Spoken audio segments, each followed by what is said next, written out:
영광의 신비, 수요일과 주일. 영광의 신비 1단.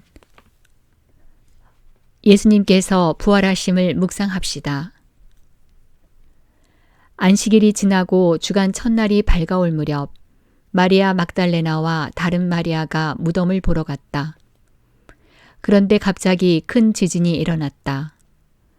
그리고 주님의 천사가 하늘에서 내려오더니 무덤으로 다가가 돌을 옆으로 굴리고서는 그 위에 앉는 것이었다. 그때 천사가 여자들에게 말하였다. 두려워하지 마라. 너희가 십자가에 못 박히신 예수님을 찾는 줄을 나는 안다. 그분께서는 여기에 계시지 않는다. 말씀하신 대로 그분께서는 되살아나셨다. 와서 그분께서 누워 계셨던 곳을 보아라. 그러니 서둘러 그분의 제자들에게 가서 이렇게 일러라. 그분께서는 죽은 이들 가운데서 되살아나셨습니다. 이제 여러분보다 먼저 갈릴레아로 가실 터이니 여러분은 그분을 거기에서 뵙게 될 것입니다. 이것이 내가 너희에게 알리는 말이다.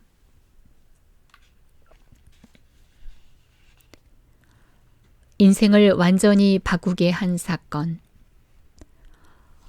여인들이 찾은 무덤은 비어 있었습니다. 예수님의 시신은 그곳에 없었습니다. 무언가 새로운 일이 벌어지고 있었습니다.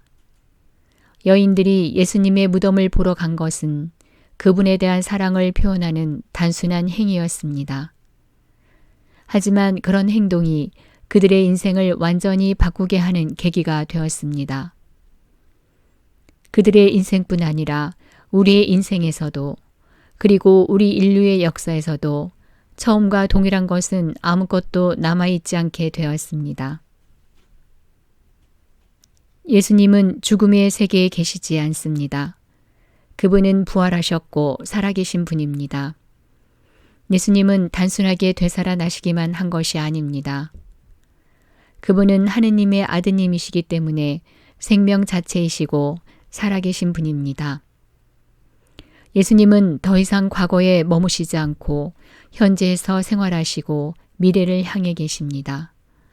예수님은 하느님의 영원한 오늘이십니다. 이처럼 하느님이 이루어주시는 새로움이 여인들과 제자들과 우리 모두의 눈앞에 펼쳐지고 있습니다.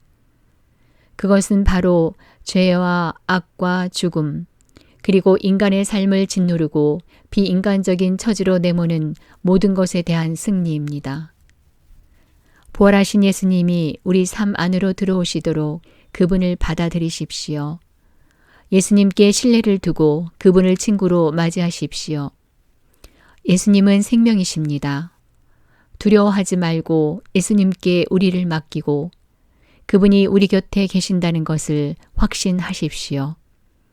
또한 예수님이 우리와 함께 하시면서 우리가 찾는 평안은 물론이고 그분의 뜻대로 사는 데 필요한 힘도 주신다는 것을 확신하십시오. 프란치스코 교황 2013년 3월 30일 파스카 성야 때 강론에서. 영광의 신비 2단. 예수님께서 승천하심을 묵상합시다.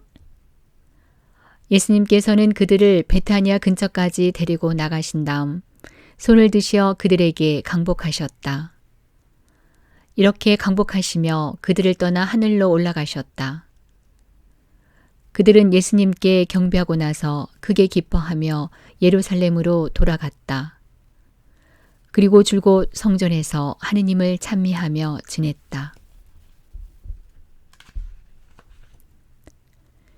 하느님을 향해 들어 올려진 우리의 인성. 예수님의 지상 여정은 이 세상을 떠나 아버지께로 가시고 그분 오른편에 들어 올려지신 승천 사건으로 끝을 맺습니다. 하지만 예수님이 승천하시어 아버지와 함께 하신다는 것 자체가 우리의 지상 여정에 위안을 줍니다. 참 하느님이시고 참 사람이신 그리스도 안에서 우리의 인성이 하느님 곁으로 들어 올려졌기 때문입니다. 예수님은 하느님께 나아가는 길을 우리에게 열어주셨습니다. 예수님은 높은 산을 오르는 등반대의 대장과 같은 분이십니다. 그분은 먼저 정상에 오르신 다음 우리를 당신 곁으로 끌어주고 하느님께 인도해 주십니다. 우리가 예수님께 우리의 삶을 의탁한다면, 그분이 우리를 이끄시도록 맡겨드린다면, 우리는 분명히 가장 안전한 손, 곧 우리의 구원자이자 변호자이신 그분의 손안에 있게 됩니다. 승천은 예수님의 부재를 의미하는 것이 아니라 그분이 새로운 방식으로 우리 가운데서 살아계신다는 것을 말해줍니다. 이제 우리는 홀로 남겨지는 일이 결코 없습니다. 우리를 보살피고 방어해 주시는 변호자가 함께 하시기 때문입니다. 이제 우리는 홀로 남겨지는 일이 결코 없습니다. 십자가에 못 박히시고 부활하신 주님이 우리를 이끌어 주시기 때문입니다. 프란치스코 교황 2013년 4월 17일 일반 아련 때 설교에서 영광의 신비 3단 예수님께서 성령을 보내심을 묵상합시다. 오순절이 되었을 때 그들은 모두 한자리에 모여 있었다. 그런데 갑자기 하늘에서 거센 바람이 부는 듯한 소리가 나더니 그들이 앉아있는 온 집안을 가득 채웠다. 그리고 불꽃 모양의 혀들이 나타나 갈라지면서 각 사람 위에 내려앉았다. 그러자 그들은 모두 성령으로 가득 차 성령께서 표현의 능력을 주시는 대로 다른 언어들로 말하기 시작하였다.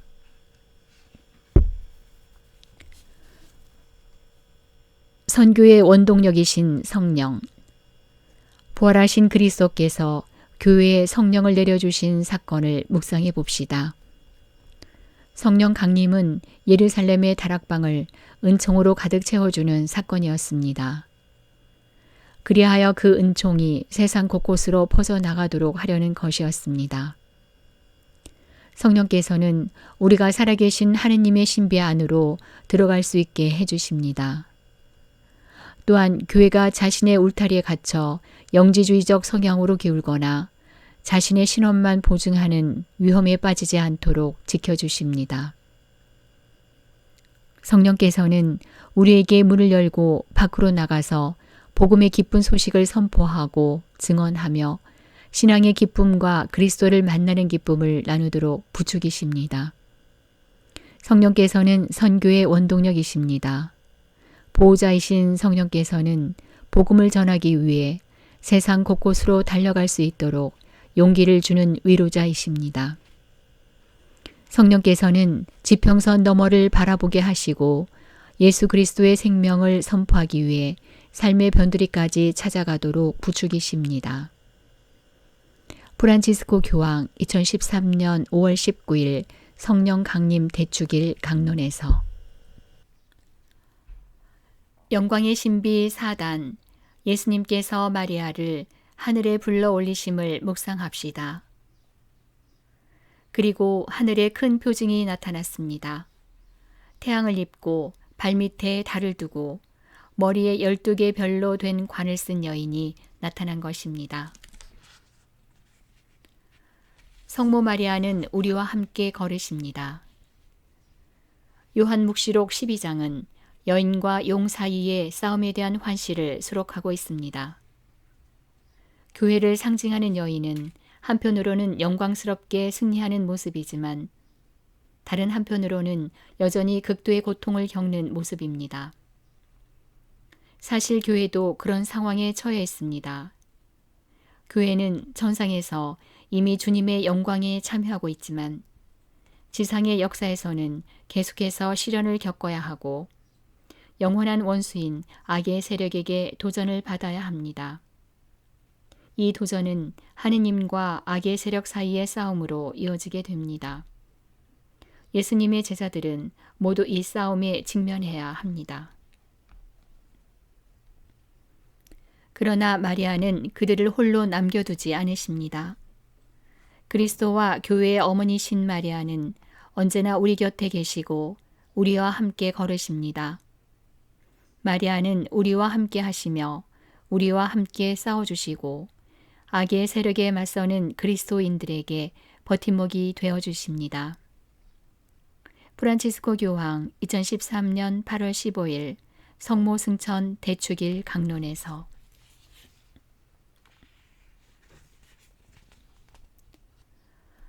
영광의 신비 5단 예수님께서 마리아께 천상 모후의 관을 씌우심을 묵상합시다. 우리 주 예수 그리스도의 아버지 하느님께서 찬미 받으시기를 빕니다. 하느님께서는 그리스도 안에서 하늘의 온갖 영적인 복을 우리에게 내리셨습니다.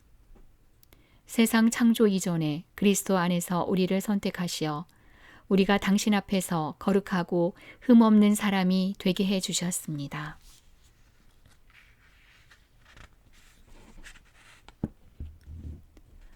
하느님이 세우신 사랑의 계획.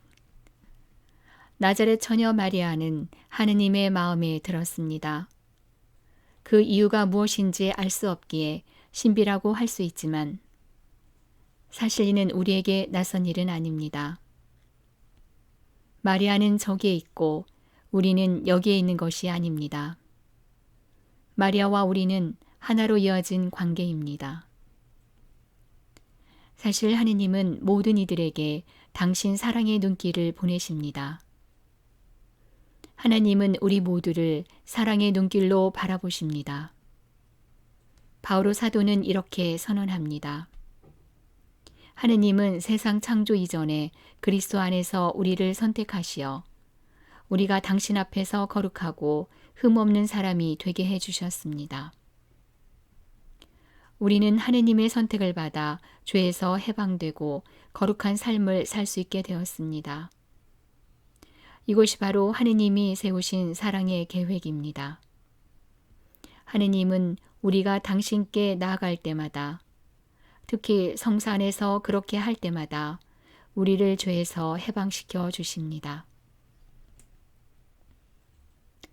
원죄 없으신 하느님의 어머니 마리아를 관상하면 우리는 우리의 운명과 소명을 더욱더 분명하고 깊게 인식할 수 있습니다. 우리는 사랑받기 위해 그리고 하느님의 아름다움심에 힘입어 변모하도록 부르심을 받았습니다. 그러니 우리의 어머니 마리아를 바라보고 그분의 이끄심에 우리 자신을 맡깁시다. 그분은 우리의 어머니이시고 우리를 너무나 사랑하시는 분입니다. 또한 성모님이 우리를 살펴보시도록 마음을 엽시다. 그러면 더욱 겸손하고 용기 있는 모습으로 하느님의 말씀이신 예수님을 따르고 그분의 아드님이신 예수님의 따뜻한 품에 안기는 법을 배울 수 있습니다. 우리는 예수님의 품 안에서 생명과 희망과 평화를 얻을 수 있습니다. 프란치스코 교황 2013년 12월 8일 3종 기도 때 설교에서